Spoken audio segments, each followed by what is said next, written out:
Comment atteindre ces objectifs? C'est exactement ce dont on va parler aujourd'hui avec une star incontournable du net, j'ai nommé Mylène Muller. Wow. si. Voilà, ça c'est fait. Et donc Mylène, en un mot, c'est 400 articles SEO, 400 vidéos, plus de 100 000 abonnés et tout ça en 3 ans. Donc je pense que pour réaliser tout ça, ça demande quand même un travail de fou furieux et surtout de ne jamais abandonner. Une organisation peut être de feu et du coup, est-ce que tu pourrais nous donner tes 3 secrets pour arriver à développer ce qu'on peut appeler, je pense, une machine de guerre extraordinaire sans jamais laisser tomber l'affaire et avec un sourire, une énergie, voilà. Est-ce que tu pourrais nous en dire un petit peu plus ? Merci déjà pour l'invitation. Voilà, ça me fait super plaisir qu'on ait ce petit échange. Alors moi, c'est vrai que la question comment atteindre ses objectifs, c'est vraiment une question qui me touche beaucoup, qui m'intéresse énormément. Parce que donc sur ma chaîne, dans mon blog Les Défis d'Ephizen, je parle énormément de développement personnel et j'aborde plein de thèmes différents. Et je me suis aperçue que la question centrale, c'est vraiment celle-là. Comment atteindre ses objectifs ? Comment réactiver la motivation sur le long terme ? Comment passer à l'action quand on a envie de baisser les bras ? Comment rester aligné avec soi-même ? Enfin, je trouve que c'est vraiment le cœur du sujet. Parce que qu'on parle de développement personnel, qu'on parle de business, qu'on parle de vie de famille, qu'on parle de n'importe quoi, si on ne sait pas comment atteindre ses objectifs, en fait, on n'arrive à rien changer, à rien mettre en place. Donc vraiment, pour moi, c'est une question clé.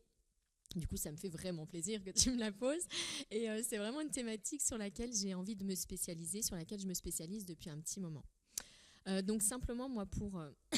excusez-moi si je m'étouffe en même temps. Pour replacer le contexte, en fait, moi, j'ai lancé mon blog il y a un peu plus de 3 ans. Et c'est vrai que j'avais un boulot. J'ai arrêté mon boulot il y a 1 an. Donc pendant 2 ans, en fait, j'ai jonglé entre mes bébés, qui étaient vraiment petits à l'époque. D'ailleurs, j'ai même eu un bébé au milieu de la création de mon blog, pour histoire de compliquer un petit peu les choses.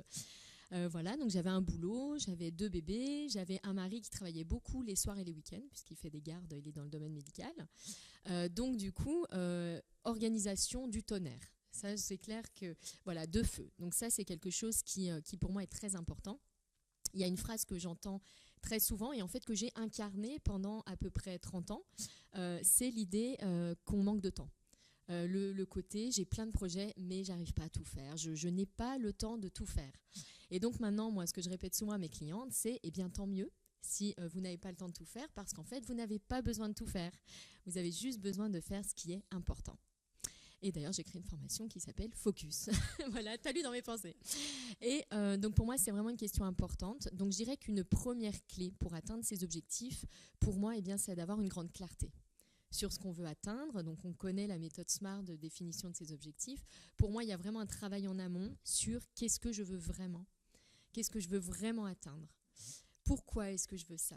Parce que je crois que quand on est totalement aligné avec ce qu'on veut atteindre, et que les choses sont suffisamment précises, ça c'est une autre clé qui est vraiment importante, eh bien en réalité on devient inarrêtable. La motivation, elle diminue beaucoup moins, parce qu'en réalité on est toujours connecté à ce truc qui est tellement important pour nous que de toute façon, même dans les moments où ça va moins bien, ça nous recharge en énergie de le faire. Et depuis le départ, tu es connecté avec cet objectif. Est-ce que tu as un ou des objectifs? Est-ce que depuis le départ, c'est-à-dire depuis, on va dire, 3 ans, tu as vraiment cet objectif identique qui reste en disant c'est ça que je vais chercher, parce que c'est vraiment, voilà, c'est interpellant. 400 articles en, allez, on va dire 3 ans, plus 2 enfants, plus jongler avec tout, ça demande une organisation, une détermination, un focus complètement extraordinaire. Et donc par rapport à ces objectifs-là, est-ce que c'est quelque chose que tu as choisi dès le départ en disant c'est cet objectif-là que je vais atteindre et c'est non négociable, ou est-ce que il y a tu vois, des remises en question justement par rapport au développement de tes produits, par rapport à ce que tu découvres En fait, c'est vrai que je le dis souvent, identifier son pourquoi, ça doit être fait en fait très régulièrement, parce qu'en fait on évolue. c'est vrai qu'en développement personnel, en création d'entreprise, même dans tous les domaines de sa vie, on a rarement atteint en fait l'objectif, ou quand on a atteint son objectif, eh bien ça nous emmène vers autre chose, un autre objectif plus englobant, différent, etc. En fait, il y a une progression qui est permanente. Donc moi, c'est vrai qu'au départ, quand j'ai créé mon blog, mon objectif n'était pas du tout celui, le stade où j'en suis aujourd'hui, j'ai largement dépassé l'objectif de départ, puisque pour moi, avoir une liste de 5000 abonnés, c'était merveilleux. Quand j'ai commencé, je m'étais dit que gagner 1 500 € par mois, c'était formidable. J'étais vraiment partie avec cet objectif-là. Et puis, c'est amusant parce que la première fois que je t'ai rencontrée au Salon des Indépendants du Net, tu avais animé une formation et justement, tu nous faisais faire cet exercice de visualisation, se dire quel est le montant de chiffre d'affaires. Alors, j'ai bien compris la nuance entre les deux, on en a pas mal parlé. Le montant du chiffre d'affaires qui me paraissait minimal, le moyen et le optimal, top du top. Et donc j'avais fait cet exercice-là en me disant ouais, top du top, oh là là, calme-toi, hein, mais bon, t'es au milieu des indépendants du net, il y a quand même une ambiance, il y a un peu d'euphorie, ouais, exactement. Et tu nous avais dit une chose, tu nous avais dit, voyez ce niveau top du top, eh bien c'est celui-là que vous atteindrez si vous le voulez vraiment. Et c'est vraiment aujourd'hui, j'en suis à ce point-là, j'ai atteint ce point-là. Donc les objectifs se renouvellent. Mais donc voilà, ça c'est vraiment la première piste que je voulais partager. C'est l'importance pour moi d'avoir une vision claire de ce qu'on va atteindre, définir son objectif clairement et être parfaitement connecté à son pourquoi. Ça, je dirais que c'est vraiment la première piste.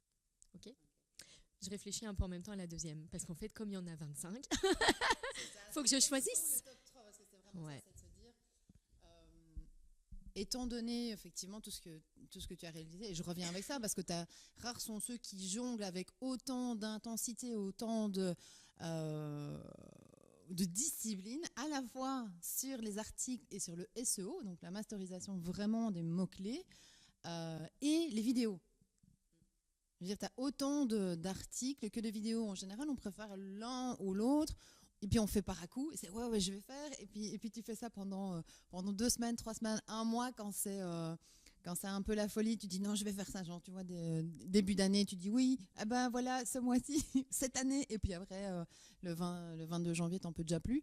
Et donc, vraiment, c'est cette idée de, ok, mais tu as sûrement envoyé 25 ressources, c'est sûrement bien plus pour y arriver. Mais quels sont, d'après toi, vraiment le top 3 où tu te dis, sans ça, voilà, c'est quand même un peu plus compliqué.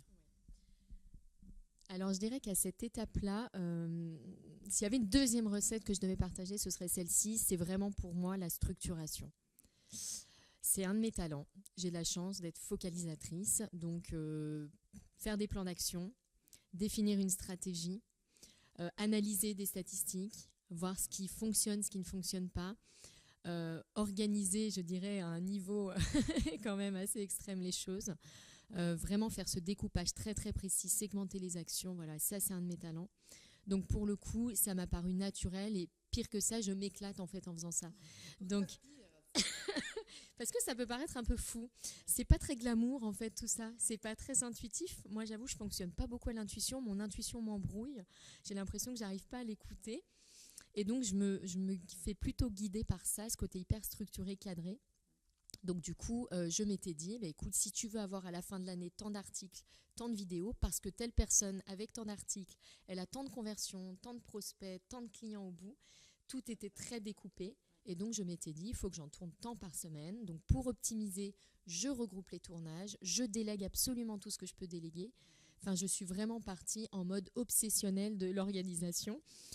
Qui est quelque chose d'assez naturel en fait chez moi. Voilà. Et est-ce qu'on pourrait mettre avec ce point organisation, est-ce qu'on pourrait aussi joindre tout ce qui est analytics, c'est-à-dire que ton pilotage se fait en fonction de résultats concrets, et donc en fait, autre question, sous-question, est-ce que ta motivation pour continuer à mettre autant d'énergie vient aussi d'une analyse claire des chiffres, parce que finalement on remarque que surtout en termes de SEO, etc., c'est pas forcément facile de suivre directement l'impact que ça a. Alors on voit, oui, les clics, etc., mais il faut le temps que ça soit ranké sur Google, que ça grimpe, que Google connaisse ton blog, etc. Et donc tout n'est pas, on le voit beaucoup dans les réseaux sociaux, tout n'est pas, on va dire, direct. Il faut souvent semer pas mal. Et donc, est-ce qu'avec cette structure va l'analyse vraiment minutieuse des chiffres, des clics, des transformations, etc., ce qui permet de savoir ce que finalement tes clients recherchent, demandent, ce que tu vas publier, et est-ce que tu retires une réelle motivation de ça, et est-ce que tu crois que c'est l'une des clés? Oui, en fait, la motivation, c'était mon troisième point. Mais effectivement, tu as, tu as déjà évoqué le truc. Une des clés de la motivation, c'est ce qu'on appelle la récompense, l'accomplissement. Et pour moi, suivre les statistiques, c'est aussi bénéficier de cet effet levier-là, à savoir de pouvoir voir l'impact des actions. Alors avec une nuance, c'est vrai que parfois les statistiques mettent longtemps à arriver. Pendant 6 mois, on traverse le désert, hein, c'est ce qu'on dit en matière de référencement. Donc notamment sur Google. C'est pour ça que moi j'ai vraiment dès le départ eu une stratégie multicanale, parce qu'il y a d'autres réseaux qui en revanche produisent des effets plus rapides. Par exemple, faire de la publicité Facebook, l'effet est immédiat. Donc YouTube, on publie, si on travaille son référencement, c'est beaucoup plus rapide. En quelques jours, on peut être référencé premier sur son tag si on a bien bossé le truc. Donc il y a quand même des, comment dire, tu vois, des tunnels, des chemins qui sont rapides, à effet immédiat. Donc ça, pour moi, c'est une vraie satisfaction et c'est très important à suivre pour la réussite d'une activité, le développement d'une activité, d'avoir vraiment cette vision claire à l'esprit. Avec quand même une nuance, c'est qu'après être parti donc en mode très très obsessionnel sur les chiffres, comme je le disais, à vraiment avoir un fichier de statistiques de 145 lignes, je suis un peu revenue en arrière aujourd'hui, à savoir essayer de revenir à ce que j'aime faire. Parce que parfois, il y a des choses qu'on aime vraiment faire et qui ne sont pas celles qui, en tout cas, à l'œil nu, on va dire, ou de manière visible, directe, portent leurs fruits, mais qui, en fait, participent d'un mouvement de fond. Donc, c'est pour ça que parfois, les chiffres sont durs à analyser. Donc, voilà, un petit peu de nuance là-dessus. Aujourd'hui, j'essaie quand même d'être un peu plus guidée par ce qui se passe en moi. Et de toute façon, on en a pas mal parlé. Moi, quand l'alignement n'est plus là, je le sens tout de suite. Je sens qu'il faut que je recule, qu'il faut que je fasse autrement. Donc, je parlais d'intuition que j'ai du mal à suivre. Je sens quand même quand quelque chose ne va pas. Donc voilà, il n'y a pas que les chiffres qui guident, mais voilà, ça en fait partie. Donc je dirais que la deuxième piste, eh bien, c'est celle-là pour moi, ce côté organisationnel, très précis, très rigoureux, suivre des chiffres, programmer ses actions. Moi vraiment, mon agenda est planifié chaque semaine. Je prends 1 heure, 1h30, 2 heures pour planifier ma semaine. J'ai pas qu'un objectif professionnel, hein, il y a d'autres objectifs, donc dans d'autres domaines de vie, mais pour moi, être très rigoureuse là-dessus, c'est pas glamour, mais c'est efficace. Voilà. Donc ça, je dirais que c'est ma deuxième piste. Le troisième axe ensuite, une fois qu'on a une vision claire, bon, sachant que c'est pas dans l'ordre, hein, faut le refaire régulièrement. Deuxième étape, donc vraiment, c'est l'idée de la planification. Pour moi, la troisième étape, c'est comment on fait quand la motivation diminue nécessairement, quand on est un peu fatigué, quand certains résultats ne sont pas à la hauteur. J'ai vu un schéma il n'y a pas longtemps sur Facebook, je ne sais plus qui avait posté ça, j'ai trouvé ça assez intéressant. C'était un peu le graphique du mental de l'entrepreneur, du moral de l'entrepreneur. Et donc c'était génial, ça marche, oh ça marche pas, et ça monte, et ça descend, et ça monte. C'est les montagnes russes.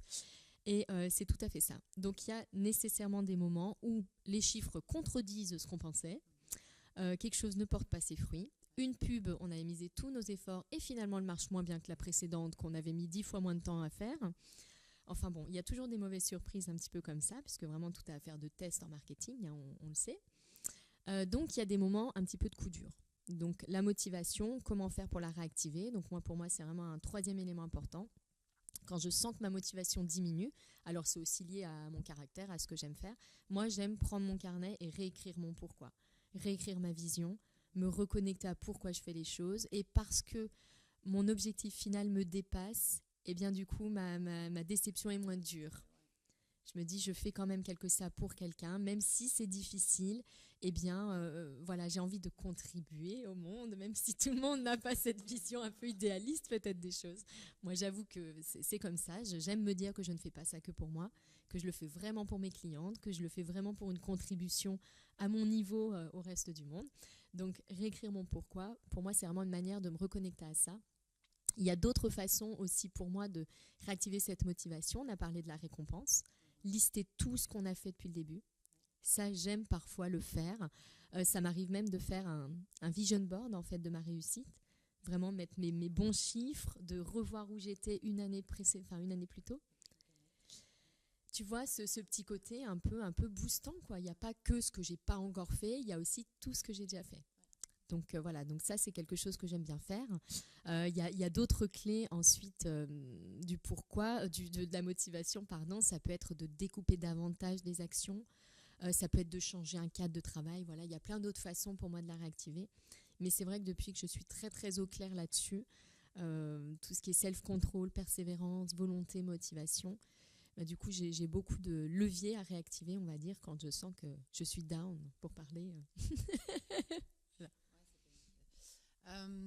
Et du coup, est-ce que finalement le programme, donc l'un de tes programmes phares qui est Défi zen, répond justement à ce besoin de motivation, de passer à l'action, de structure Alors en fait, ouais, la méthode, la masterclass que je propose, c'est vraiment une méthode de développement personnel qui touche à tous les domaines. Parce que parmi les leviers de la motivation, il y en a un qui est l'équilibre et la diversité. Donc j'aime varier vraiment les angles, les approches. C'est vrai que dans ma formation, dans cette masterclass, je n'aborde pas directement comment être motivé avec les 12 clés. Ça, c'est une autre formation que je propose. En revanche, j'intègre toutes ces clés dans la forme de la formation. Donc de la diversité, refaire des points en arrière pour se souvenir, pour ancrer les changements, faire de l'action progressive, découper énormément, faire de la récompense régulièrement. Donc vraiment tous ces leviers-là, je me forme beaucoup dessus et puis je les intègre en fait un maximum à cette formation. Ça passe, on va dire, inaperçu presque aux yeux des clientes en fait. Mais ce sont des petites choses qui sont glissées ici et là. L'engagement aussi, c'est un levier très très fort. Donc on fait diverses formes d'engagement. Et voilà, en fait, j'essaie vraiment en permanence d'améliorer la formation pour que les taux de réussite, de suivi soient hyper satisfaisants et puis qu'il y ait de beaux résultats.